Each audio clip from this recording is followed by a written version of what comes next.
Pagi yang cerah, biasa aku mulai seperti biasanya menjalani hari-hariku. Aku adalah seorang mahasiswi yang sedang berkuliah di salah satu universitas ternama. Aku cukup aktif berorganisasi dan tidak jarang memiliki kesibukan-kesibukan di luar perkuliahan. Meskipun sibuk berorganisasi, aku tidak akan pernah melalaikan perkuliahanku. Karena sebenarnya itu tak kalah penting, bukan?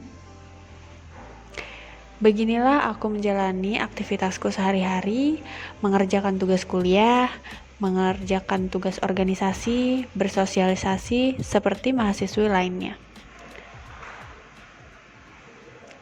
Hari-hari kulalui dengan menikmati aktivitasku sampai ketika aku mendapatkan kabar buruk dari temanku bahwa ibuku telah meninggal.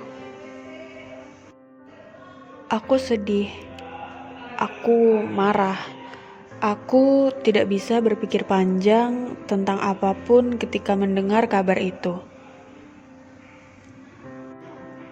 Aku kehilangan ibuku.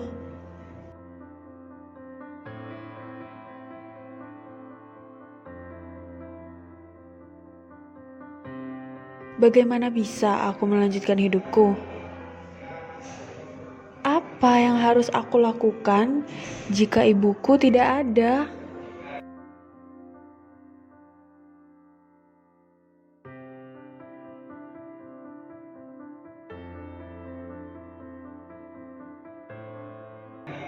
Semuanya terasa hampa dan aku hanya merasakan emosi negatif selama berhari-hari dan itu sangat menggangguku.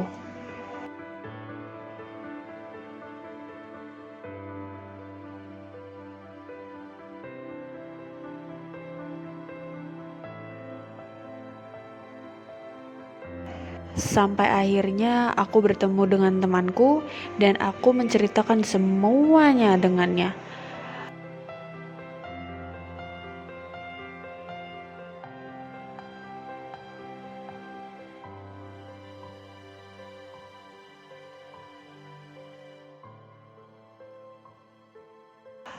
Lalu dialah yang menyarankanku untuk pergi ke terapis agar aku bisa melanjutkan kehidupanku dengan menata semua emosi negatif yang aku rasakan karena telah kehilangan ibuku.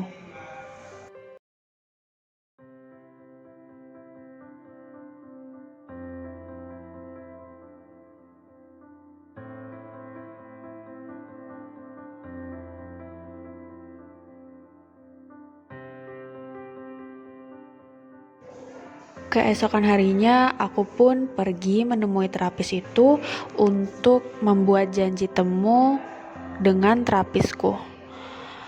Semuanya berjalan lancar ketika terapisku tersenyum dan menjabat tanganku saat pertama kali bertemu. Dan untuk pertama kalinya, setelah sekian lama, aku bisa merasa terbuka untuk bercerita tentang kehidupanku.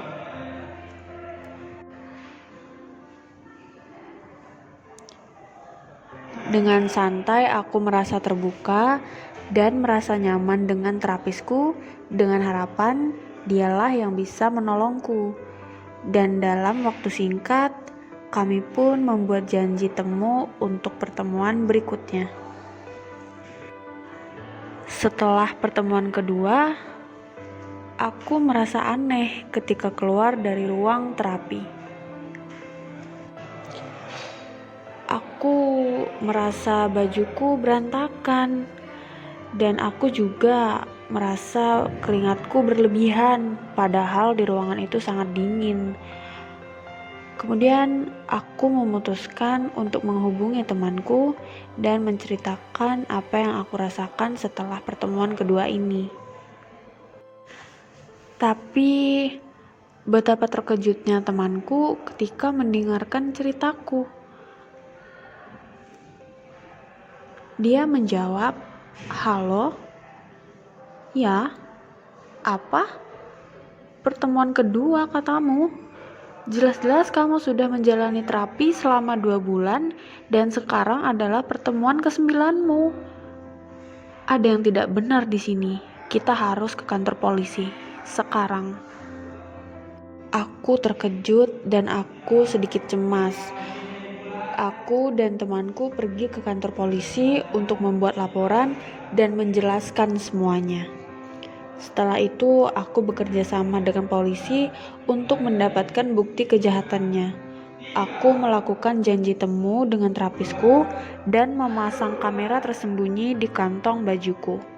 Dari situlah ditemukan bukti bahwa terapisku telah menghipnotisku dan melecehkanku. Ditemukan banyak kamera di ruangannya dan diketahui pula bahwa dia sudah lama melakukan ini kepada pasiennya. Pada akhirnya, dia ditangkap polisi dan mendapatkan hukuman yang setimpal. Aku pun berusaha bangkit dari traumaku dan menemui terapis baru.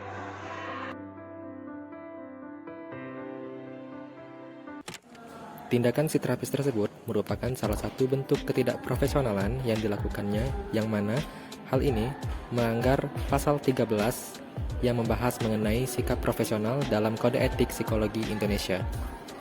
Yang mana pasal ini menjelaskan bahwasanya psikolog atau ilmuwan psikologi dalam memberikan layanan psikologi, baik yang bersifat perorangan, kelompok, lembaga atau organisasi atau institusi, harus sesuai dengan keahlian dan kewenangannya serta berkewajiban untuk mengutamakan dasar-dasar profesional dan melindungi pemakai layanan psikologi dari akibat yang merugikan sebagai dampak layanan psikologi yang diterimanya. Dari kejadian tersebut, dapat kita ketahui bahwa dalam kasus ini, seorang terapis telah melakukan pelanggaran terhadap Kode Etik Psikologi Indonesia pada pasal 14 mengenai pelecehan. Dalam pasal tersebut, ada 2 tindak pelecehan yang dapat dilakukan oleh seorang psikolog atau ilmuwan psikologi, yaitu pelecehan seksual dan pelecehan lain. Dalam hal ini, tindakan si terapis terhadap kliennya tersebut merupakan tindakan pelecehan seksual. Dalam pasal ini, pelecehan seksual dijelaskan sebagai permintaan hubungan seks, cumbuan fisik, perilaku verbal atau non-verbal yang bersifat seksual yang terjadi dalam kaitannya dengan kegiatan atau peran sebagai psikolog atau ilmuwan psikologi. Pelecehan seksual dapat terdiri dari satu perilaku yang intens atau parah, atau perilaku yang berulang, bertahan, atau sangat meresap, serta menimbulkan trauma. Perilaku yang dimaksud dalam pengertian ini adalah tindakan atau perbuatan yang dianggap 1. Tidak dikehendaki, tidak sopan, dapat menimbulkan sakit hati atau dapat menimbulkan suasana tidak nyaman, rasa takut, mengandung permusuhan yang dalam hal ini, psikolog atau ilmuwan psikologi mengetahui atau diberitahu mengenai hal tersebut. 2. Bersikap keras atau cenderung menjadi kejam atau menghina terhadap seseorang dalam konteks tersebut. 3. Sepatutnya menghindari hal-hal yang secara nalar, merugikan, atau patut diduga dapat merugikan pengguna layanan psikologi atau pihak lain. Tindakan yang dilakukan oleh si terapis ini merupakan tindakan pelanggaran berat terhadap Kode Etik Psikologi Indonesia, yang mana tindakan tersebut merupakan tindakan yang dilakukan oleh psikolog atau ilmuwan psikologi yang secara sengaja memanipulasi tujuan, proses, maupun hasil yang mengakibatkan kerugian bagi ilmu psikologi, profesi psikologi, pengguna jasa layanan psikologi, individu yang menjalani pemeriksaan psikologi, pihak-pihak yang terkait, dan masyarakat umumnya. Tidak hanya itu, tindakan yang dilakukan oleh si terapis terhadap kliennya dengan merekam klien untuk memanfaatkannya untuk memenuhi kebutuhan atau hasrat seksualnya merupakan pelanggaran terhadap pasal 18 dalam Kode Etik HIMSI yang membahas mengenai eksploitasi.